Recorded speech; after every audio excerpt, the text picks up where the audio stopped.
জয় শ্রীকৃষ্ণ। রাধে রাধে। বন্ধুরা, কার্তিক মাস হল দেবী মহাশক্তি কালী এবং শ্রীকৃষ্ণের মাস, যা চাতুর্মাস্য ব্রতের অন্তর্ভুক্ত। একই সাথে এই মাসটি ভগবান শ্রীহরি বিষ্ণুর অত্যন্ত প্রিয়।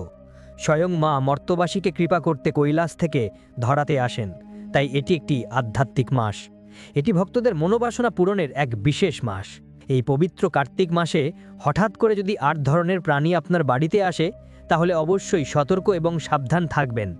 সব বাড়িতে কিন্তু এই প্রাণীগুলো আসে না। এর কারণ জানেন কি?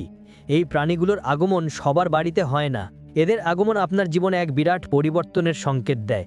আপনার জীবনে খারাপ দিনের অবসান হয়ে সৌভাগ্যের আগমন হতে চলেছে। এগুলো অত্যন্তই শুভ প্রাণী। যেই বাড়িতে এদের প্রবেশ ঘটে সেই বাড়ির উন্নতি কেউ রুখতে পারে না। এই ৮টি প্রাণী ছাড়াও আরও অনেক প্রাণী আছে যারা কোনো না কোনো দেবদেবীর প্রতিনিধিত্ব করে। তাই এই প্রাণীগুলো সম্পর্কে মানুষের জানা খুবই জরুরি। এমন প্রাণীর আগমনের দুর্ভাগ্য মুহূর্তের মধ্যে সৌভাগ্যে রূপান্তরিত হয়। আপনি জীবনে ভালো সময়ের সাক্ষী হতে চলেছেন। এই কার্তিক মাসে আপনার বাড়িতে এমন প্রাণীর আগমন ঘটলে আপনার ভাগ্য চমকে উঠবে এবং সমৃদ্ধি ও সৌভাগ্যের দরজা খুলে যাবে। এর পাশাপাশি আপনারা জানবেন যে পবিত্র কার্তিক মাসে এই ৮টি প্রাণী যদি আপনার বাড়িতে আসে বা এই সংকেতগুলো যদি আপনি পান, তাহলে একদমই অবহেলা করবেন না। বন্ধুরা, আজকের এই ভিডিওর তথ্যগুলো খুবই গুরুত্বপূর্ণ, প্রত্যেকের জানা একান্তই প্রয়োজন। আপনারা শুরু থেকে শেষ পর্যন্ত অবশ্যই শুনবেন, অনেক কিছুই জানতে পারবেন। আমাদের চ্যানেলে নতুন দর্শক হয়ে থাকলে দয়া করে চ্যানেলটিকে সাবস্ক্রাইব করে পাশে থাকা বেল বাটনটি অন করে রাখবেন। আর কমেন্টে ভক্তিভরে একবার লিখবেন জয় মা কালী ও জয় শ্রীকৃষ্ণ।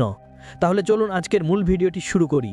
সনাতন হিন্দু শাস্ত্র মতে এই কার্তিক মাসে ভগবানকে প্রসন্ন করার অনেক উপায় আছে, আর তার মাধ্যমে আমরা জীবনের নানান সমস্যা কাটিয়ে উঠতে পারি। এই মাসে নানান রকম কাজের মাধ্যমে আমাদের ঘুমন্ত ভাগ্যকে জাগৃত করতে পারি। জীবনে যদি সমস্যা না আসে তাহলে কিন্তু সুখের পথ আমরা সহজে খুঁজে পাই না। প্রতিটি সফল ব্যক্তির পেছনের গল্পটা কিন্তু ততটাই কষ্টের, ততটাই দুঃখের।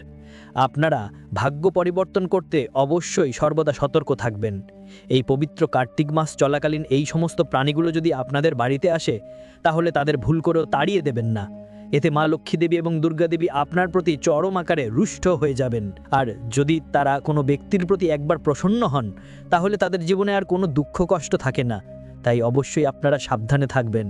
জ্যোতিষশাস্ত্র অনুসারে এই ৮ প্রকারের প্রাণী যদি আপনাদের গৃহে আসে, তবে আপনাদের বোঝা উচিত যে আপনাদের খারাপ সময়ের অবসান এবার হতে চলেছে, আর সুখের দিন, সমৃদ্ধি এবং সৌভাগ্যের দিন আসতে চলেছে আপনার জীবনে।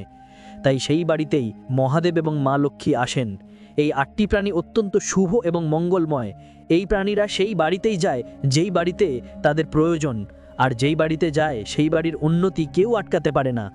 এই ৮ ধরনের প্রাণী আপনার বাড়িতে আসলে সেই বাড়িতে স্বয়ং ভগবানের আবির্ভাব ঘটে, মহাদেব এবং মা লক্ষ্মীদেবের আবির্ভাব হয়। সেই বাড়ির সদস্যদের ভাগ্য নতুন করে ফিরতে চলেছে, বন্ধ ভাগ্যের দুয়ার নতুন করে খুলতে চলেছে, আকস্মিকভাবে অর্থপ্রাপ্তির সম্ভাবনা আছে। তাই সর্বদা আপনাদের বাড়িঘর অবশ্যই পরিষ্কার পরিচ্ছন্ন করে রাখবেন। মূল দরজার সামনে কখনোই নোংরা আবর্জনা, ছেঁড়া জুতা চপ্পল এগুলো রাখবেন না। এগুলো নেতিবাচক শক্তি অর্থাৎ অশুভ শক্তি বহন করে আনে। দরজার সামনে আপনারা এগুলো কখনোই রাখবেন না। আসুন জেনে নিই সেই প্রাণীগুলো সম্পর্কে। প্রথমত, মৌমাছি। আপনার বাড়িতে হঠাৎ করে বা বাড়ির আশেপাশে মৌমাছি মৌচাক তৈরি করলে এটি বাড়ির সদস্যদের আর্থিক উন্নতি হবার সম্ভাবনা। বাড়িতে বা তার আশেপাশে মৌচাক তৈরি করলে আপনি বুঝবেন দারিদ্রতা ও দুঃখ কষ্টের অবসান হতে চলেছে এই মাস থেকে। মৌমাছিকে সৌভাগ্য এবং সফলতার প্রতীক হিসাবে বিবেচনা করা হয়। মৌমাছি আত্মবিশ্বাস, বিশুদ্ধতা, উৎপাদন এবং সৃজনশীলতার প্রতিনিধিত্ব করে। এই কারণে বাড়িতে মৌমাছির মৌচাক রাখাকে ইতিবাচক প্রভাব হিসেবে ধরা হয়, আর বিশ্বাস করা হয় যে মৌমাছিরা অমৃতের প্রতীক এবং ব্যক্তির জীবনের ভাগ্য ও অর্থকে নতুন করে আকৃষ্ট করে। মৌমাছি আপনার ঘরকে সুখ শান্তিতে ভরিয়ে দেয়। আপনার জীবনে এত বেশি সুখ আসবে আপনি কখনো ভাবতেও পারবেন না। কালো ভ্রমর আপনার জীবনের পরিবর্তনের সংকেত নিয়ে আসে। বাস্তুমতে বলা হয় যেই ঘরে কালো ভ্রমণের আগমন হয় সেই ঘরে কুবের দেবের প্রবেশ ঘটে। আর কুবের দেব হলেন ধনসম্পদের দেবতা। তার জন্য তিনি ধনসম্পদের ভাণ্ডারের দ্বার খুলে দেন সেই ব্যক্তির জন্য। তাই ঘরে কালো ভ্রমর এলে তাকে বিরক্ত করবেন না, মারবেন না। এর থেকে আপনি অনুমান করতে পারবেন যে আপনার ভাগ্য চমকাতে চলেছে। এরপর আপনারা জানবেন প্যাঁচা সম্পর্কে। এরপর তৃতীয়ত আপনারা যে বিষয়টির কথা জানবেন তা হচ্ছে প্যাঁচা। যদি এই পবিত্র আশ্বিন মাস চলাকালীন আপনার বাড়িতে হঠাৎ করে সাদা প্যাঁচা প্রবেশ করে, তার মানে বুঝবেন স্বয়ং মা লক্ষ্মী আপনার গৃহে আগমন করেছেন। কারণ আমরা সকলেই জানি প্যাঁচা হচ্ছে দৈবিক প্রাণী, মা লক্ষ্মীর বাহন। বিশেষ করে সাদা প্যাঁচাকে বলা হয় লক্ষ্মী প্যাঁচা। তাই এই আশ্বিন মাসে যদি প্যাঁচা আসে আপনার বাড়িতে, আপনি তাকে আঘাত করবেন না, তাড়িয়ে দেবেন না। মা লক্ষ্মীর কৃপায় আপনার জীবন থেকে আর্থিক সমস্যা এবার চলে যাবে। ধীরে ধীরে উন্নতির পথে এগিয়ে যাবেন আপনি। বিপুল পরিমাণ অর্থের সমাগম ঘটবে এবং টাকা পয়সা সংক্রান্ত সমস্যা থেকে চিরদিনের মতো মুক্তি পাবেন আপনারা। একই সঙ্গে জীবনে মা লক্ষ্মী দেবীর অশেষ কৃপা লাভ করতে চলেছেন আপনারা। আমাদের প্রত্যেকের বাড়িতে কম বেশি টিকটিকি থেকেই থাকে, কিন্তু অনেক সময় টিকটিকির দেখা পাওয়া যায় না। শাস্ত্রমতে এমনটা বলা হয়েছে যে গৃহে টিকটিকি থাকে সেই গৃহে সুখ শান্তি ও সমৃদ্ধি বজায় থাকে। তাই শাস্ত্রমতে নিষেধ করা হয়েছে টিকটিকিকে কখনোই মেরে ফেলা উচিত নয়, তাড়িয়ে দেওয়া উচিত নয়, নতুবা গৃহে কখনোই মা লক্ষ্মীর দেবীর বাস হবে না। আর যে গৃহে মা লক্ষ্মী দেবী থাকেন না সেখানে অলক্ষ্মীর বাস হয়। আর অলক্ষ্মীর বাস হলে আপনি চরম দুর্দশার শিকার হবেন। আর্থিক কষ্ট, চরম দারিদ্রতা গ্রাস করবে, দুঃখ কষ্ট জ্বালা যন্ত্রণার শেষ থাকবে না। আপনি ভিখারি পর্যন্ত হয়ে যেতে পারেন। যে গৃহে টিকটিকির আনাগোনা হয়ে থাকে সেই গৃহে মা লক্ষ্মীর কৃপা বিদ্যমান থাকে। গৃহে টিকটিকির আনাগোনা অত্যন্তই শুভ। এই মাসে গৃহে টিকটিকির দর্শন পেলে তাড়িয়ে দেবেন না, মেরে ফেলবেন না। এর বিপরীত হলে আপনি পড়তে পারেন দেবী মায়ের রোষে। আর্থিক সমস্যা, সংসারে অশান্তি, রোগ ব্যাধি, নানান রকম সমস্যা আসতে পারে আপনার জীবনে। এছাড়াও যদি এই মাসে দেখেন হঠাৎ করে আপনার বাড়ির তুলসী গাছে বা তুলসী মঞ্চে টিকটিকির দেখা পাওয়া যায়, তাহলে খুব সহজেই আপনি তুলসী মহারানীর আশীর্বাদ পেতে চলেছেন। এর ফলে আপনার কর্মক্ষেত্রে ব্যাপক উন্নতি ঘটবে। এই কার্তিক মাস থেকে যারা কর্মক্ষেত্রে বিভিন্ন সমস্যার মধ্যে রয়েছেন, জীবনটা জেরবার হয়ে যাচ্ছে বা কর্মক্ষেত্রে উন্নতি লাভ করতে পারছেন না, আপনারা খুব সহজেই এবার কর্মসংস্থানের দিক থেকে এগিয়ে যাবেন। এমনকি যে কাজের জন্য আপনি বারবার হেরে যাচ্ছেন, কিছুতেই সফল হতে পারছেন না, সেখান থেকেও আপনি দ্রুত মুক্তি পেয়ে যাবেন। এটি একদমই কুসংস্কার নয়, এই কথা সত্য যে গৃহে টিকটিকির আনাগোনা হয়ে থাকে সেই গৃহে কখনোই খাদ্যের অভাব হয় না এবং পরিবারের সর্বদা সুখ বিরাজ করে, তথা পরিবারের সদস্যদের শারীরিক দিকও সুস্থ সবল থাকে। দীপাবলিতে টিকটিকির দেখা খুবই শুভ। 3টে টিকটিকি একসাথে দেখা বিরাট ভাগ্যের ব্যাপার। কিন্তু যদি আপনি এই মাসে 3টে টিকটিকি গিয়ে একসাথে গোল হয়ে ঘুরতে দেখেন বা একই জায়গায় গোল অবস্থায় থাকে, তবে আপনার জীবনের সুবর্ণ সুযোগ অপেক্ষা করছে। চাকরি বা ব্যবসার ক্ষেত্রে আপনি উন্নতি ত্বরান্বিত করতে চলেছেন। কেউ আপনাকে উন্নতির ক্ষেত্রে আটকে রাখতে পারবে না। কর্মক্ষেত্রে হঠাৎ উন্নতি, মা লক্ষ্মী আপনার সহায় আছেন, অবশ্যই আপনি বুঝে নেবেন। এরপর চতুর্থ হচ্ছে দুমুখ সাপ। এই মাসে যদি আপনার গৃহে দুমুখ সাপের প্রবেশ হয় তা অত্যন্তই শুভ। দুমুখ সাপ অত্যন্তই বিরল সরীসৃপ। দুমুখ সাপ আবার দেবী লক্ষ্মীর বাহন। যদি এই প্রাণী হঠাৎ করে আপনার গৃহে প্রবেশ করে, মনে রাখবেন এতে অতি শীঘ্রই আপনি অর্থ লাভ করতে চলেছেন, ধনী হতে চলেছেন। এটি সবার ঘরে কিন্তু প্রবেশ করে না। অর্থ লাভের সঙ্গে সঙ্গে সুখ শান্তি সমৃদ্ধি সৌভাগ্য সম্পদ প্রাপ্তির বড় যোগ তৈরি হতে চলেছে আপনার জীবনে। আপনারা আস্তে করে তাকে তাড়িয়ে দেবেন বা বের করে দেবেন, তবে আপনি দুগ্ধ খেতে দিতে পারেন। এতে কিন্তু বিশেষ উপকার হবে আপনারই।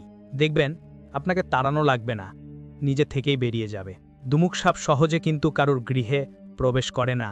এটি মা লক্ষ্মীর বাহন, মায়ের কৃপায় প্রবেশ করে থাকে, তাই কারোর ক্ষতিও করবে না। আবার সাপ মহাদেবেরও বাহন। পঞ্চমত এবার আপনারা যে বিষয়টির কথা জানবেন তা হচ্ছে কুকুর। যদি আপনার বাড়িতে কুকুরের আগমন হয় এবং সেই কুকুর যদি শান্ত স্বভাবের হয়, তবে তা আপনার জন্য অত্যন্তই শুভ সংকেত বহন করে আনে। বাস্তুশাস্ত্র অনুসারে গৃহের ওপর প্রাণীদের আলাদা প্রভাব থাকে। প্রতিটি প্রাণী শুভ এবং অশুভের একটি করে লক্ষণ বয়ে নিয়ে আসে। কুকুর হচ্ছে প্রভু ভক্ত মানুষের সেরা বন্ধু। কুকুরের আগমন বা বাড়িতে কুকুর পোষা অত্যন্ত শুভ। বাড়িতে ভক্তি এবং সুরক্ষার চিহ্ন হিসেবে কাজ করে কুকুর। কুকুর বাড়িতে থাকলে অশুভ শক্তি প্রবেশ করতে পারে না। কুকুরকে আপনারা অবশ্যই রুটি খাওয়াবেন। এই পবিত্র মাসে যদি আপনার গৃহে ব্যাঙের দর্শন পান বা স্বপ্নে দেখেন মাছেরা দল বেঁধে সাঁতার কাটছে বা ব্যাঙের প্রচুর চিৎকার ডাকাডাকি এরূপ কোনো সংকেত যদি পেয়ে থাকেন, তবে এটি কিন্তু কাউকেই বলবেন না, আপনার যত কাছের মানুষই হোক না কেন। শাস্ত্রমতে বলা হয় ব্যাঙের শুদ্ধতার প্রতীক এবং মাছকে বলা হয় মনোবৃত্তির প্রতীক। তাই যদি আপনার স্বপ্নে মাছের সাঁতার কাটা, ব্যাঙের চিৎকার ভরা নদী, শঙ্খের আওয়াজকেও পূজা করছে এমন দেখেন, এতে আপনার আর্থিক উন্নতি নিশ্চিত হবে, সৌভাগ্য বৃদ্ধি পাবে ধীরে ধীরে। জ্যোতিষশাস্ত্রে উল্লেখ আছে বাড়িতে কালো পিঁপড়ের আগমন অত্যন্ত শুভ, আর তা যদি হয় এই আশ্বিন মাসে। কালো পিঁপড়ে যদি পিল পিল করে লাইন ঘরের মধ্যে প্রবেশ করে, তাহলে বুঝবেন আর্থিক সংকট কেটে গিয়ে অর্থ লাভ করতে চলেছেন আপনি। আর্থিক অবস্থা মজবুত হবে। যদি কালো পিঁপড়ে মুখের ডিম নিয়ে ঘরের মধ্যে প্রবেশ করে, তাহলে বুঝবেন আপনি ধার বা গড়িন থেকে খুব দ্রুতই মুক্তি পেতে চলেছেন। যদি কালো পিঁপড়ে আপনার ঘরের দেওয়াল বেয়ে ওপরে উঠে যায়, তাহলে আপনার জীবনের সুখ, সমৃদ্ধি ও সৌভাগ্যের প্রতীক দ্রুতই আসতে চলেছে। কালো পিঁপড়ে আপনার ঘরের মধ্যে মুখের ডিম নিয়ে প্রবেশ করলে আপনি ধার বা গড়িন থেকে দ্রুত মুক্তি পেতে চলেছেন। আর কালো পিঁপড়ে যদি আপনার ঘরের দেওয়াল বেয়ে ওপরের দিকে উঠে যায় বা কোনো খাবার মুখে নিয়ে, তবে আপনি বুঝবেন সুখ, শান্তি, সমৃদ্ধি এবং অর্থ লাভ করতে চলেছেন আপনি খুব শীঘ্রই। তবে আপনি কালো পিঁপড়েকে অবশ্যই চিনি এবং মধু বা মিষ্টি জাতীয় খাবার খেতে দিন, কিন্তু আপনি ভুলে সেই পিঁপড়াগুলোকে মারবেন না, তাড়িয়ে দেবেন না। ধর্মীয় বিশ্বাস অনুসারে যে বাড়ির আশেপাশে কচ্ছপের দেখা মেলে, এই কথা ইঙ্গিত দেয় যে বাড়িতে সুখ, শান্তির আগমন হতে চলেছে। দুঃখ, কষ্ট, ক্লেশ ও অশুভ শক্তির অবসান এবার হতে চলেছে আপনাদের। কচ্ছপ রাখলে ঘরের সমস্ত নষ্ট কাজ ভালো হয়ে যায়, আপনার লক্ষ্য অর্জন করা সহজ হয়ে যায়। কচ্ছপকে সৌভাগ্যের প্রতীক হিসেবে বিবেচনা করা হয়। এটি মা লক্ষ্মীর প্রতিনিধিত্ব। যদি আপনার বাড়িতে কচ্ছপ রাখা সম্ভব না হয়, তাহলে ঘরে তামা বা রূপার কচ্ছপ রাখুন। এটি ঘরের সমৃদ্ধি আনে। কচ্ছপ বাড়িতে পুষলে সৌভাগ্য কখনো পিছু ছাড়ে না। বাস্তুর অশুভ শক্তির পরিমাণ কমে আসে, শুভ শক্তির পরিমাণ বৃদ্ধি ঘটে। কুনজর দূর করতে সাহায্য করে এই কচ্ছপ। এর পরবর্তী হচ্ছে বিড়াল। এই আশ্বিন মাস চলাকালীন প্রায় যদি আপনার বাড়িতে হঠাৎ করে বিড়ালের আগমন হয়, তা অত্যন্তই শুভ হতে চলেছে আপনার জন্য। বিড়াল হচ্ছে মা ষষ্ঠী দেবীর বাহন। বিড়ালের আগমনে মা ষষ্ঠী দেবীর বিশেষ কৃপা লাভ করতে চলেছেন আপনি। বাড়ির সদস্যদের শরীর ভালো থাকে, বিশেষ করে বাড়ির মহিলাদের স্বাস্থ্যের উন্নতি হয়। আপনি বাড়িকে বিড়াল পুষতে পারেন। এতে যদি আপনার জন্ম ছকে বৃহস্পতি দুর্বল থাকে, তবে বিড়াল পোষার ফলে তার কুপ্রভাব থেকে অনেকটাই রেহাই পাবেন আপনি। আপনার জন্ম ছকে বৃহস্পতি যদি দুর্বল থাকে, তবে আপনি বাড়িতে বিড়াল পুষতে পারেন। তার কুপ্রভাব থেকে আপনি অনেকটাই রেহাই পাবেন। জীবনে বৃহস্পতির অবস্থান উন্নত হয়। এর পরবর্তী হচ্ছে মাছ। মাছ হলো ভগবান বিষ্ণুর অবতার। শাস্ত্রমতে গৃহে মাছ রাখা অত্যন্ত শুভ। এতে গৃহের ইতিবাচক শক্তির পরিমাণ বৃদ্ধি পায়, সমৃদ্ধি লাভের পথ প্রশস্ত হয়, অর্থ সমস্যা দূর করে, জীবনে সুদিন আসতে সাহায্য করে মাছ। বিশেষ করে বাড়ির অ্যাকোয়ারিয়ামে সোনালী ও কালো রঙের মাছ রাখলে খুব ভালো ফল পাওয়া যায়। এর পরবর্তী হচ্ছে গোমাতা বা গরু। সনাতন হিন্দু পুরাণে গরুকে অত্যন্ত গুরুত্ব দেওয়া হয়েছে। গাভীকে মাতা নামে অভিহিত করা হয়, গরুকে পবিত্র হিসেবে গণ্য করা হয়। বাস্তুশাস্ত্রের নীতি অনুসারে যদি হঠাৎ করে আপনার বাড়িতে এই মাসে গৌমাতার আগমন হয়, বা আপনি কোনো শুভ কাজে যাচ্ছেন এবং বাড়ি থেকে বেরিয়ে যদি গৌমাতার দর্শন পান, এটি অত্যন্তই ভালো আপনার জন্য। সেই কাজে আপনি সফল হবেন নিশ্চিত। গরু মানুষের দুঃখ ও যন্ত্রণা দূর করে। গোমাতা আপনার বাড়িতে পূর্ব বা উত্তর পশ্চিম দিক থেকে আগমনের অর্থ হলো আপনার ব্যবসায়িক ক্ষেত্রে বা কর্মক্ষেত্রে উন্নতি করতে চলেছেন এবং আপনি প্রচুর পরিমাণে লাভবান হতে চলেছেন। এর পরবর্তী যে প্রাণীটির কথা বলবো তা হচ্ছে কাক। বাড়ির আশেপাশে কাক ডাকছে, চারপাশে ছেয়ে গেছে কাকে, এমন ঘটনা মাঝে মধ্যেই আমাদের চোখে পড়ে।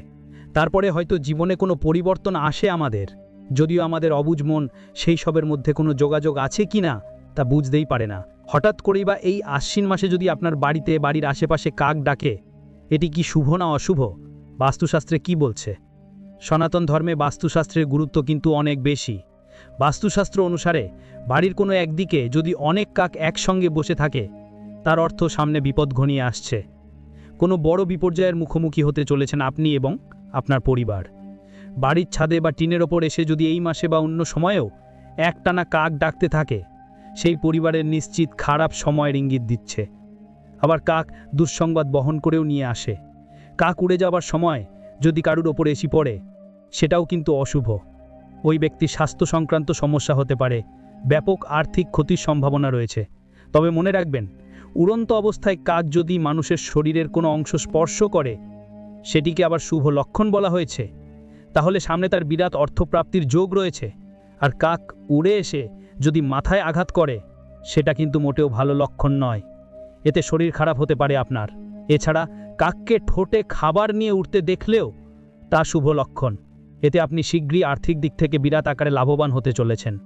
দুপুরে উত্তর বা পূর্ব দিকে কাকের ডাক শোনা অত্যন্ত শুভ ইঙ্গিত বহন করে। বিষ্ণু পুরাণ অনুসারে কাককে পূর্বপুরুষের প্রতীক বলে মানা হয়। শ্রোতা বন্ধুরা, আজকে এই পর্বটি এখানেই শেষ করছি।